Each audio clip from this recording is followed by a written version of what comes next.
Parku natyror Korabë Koritnik dhe Parku Kombëtar i Alpeve janë kthyer në një nga destinacionet më të preferuar për turistët dhe këtë e dëshmojnë edhe shifrat e publikuar nga administrata e zonave të mbrojtura Kukës.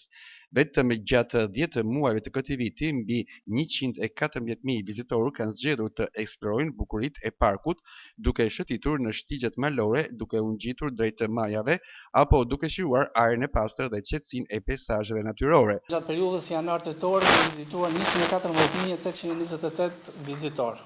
Kuptohet këtu pjesa më e madhe e vizitorëve shtrihen në Parkun Kombëtar të Alpeve dhe në shtegun Theth Valbon. Krahasuar me një vit më parë për të njëjtës periudhë, si vjet kemi domethënë 13% numrit vizitorëve më shumë se vitin e kaluar.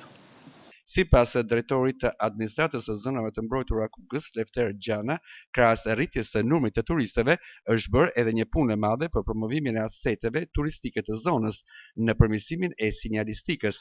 Krahas saj edhe promovimi ka qenë pjesë e punës tonë, ku stafi i ADZM-s Kukës ka marrë pjesë në festat lokale të zhvilluara në qarkun e Kukësit, si dhe ka udhëhequr grupe vizitorësh në promovimin e shtigjeve turistike, siç ishte edhe festa edhe dita ecjes në natyrë, ku ne ndërmorëm ecjen e shtegut Liçeni Kallabakut Turaj me një gjatësi 4 km.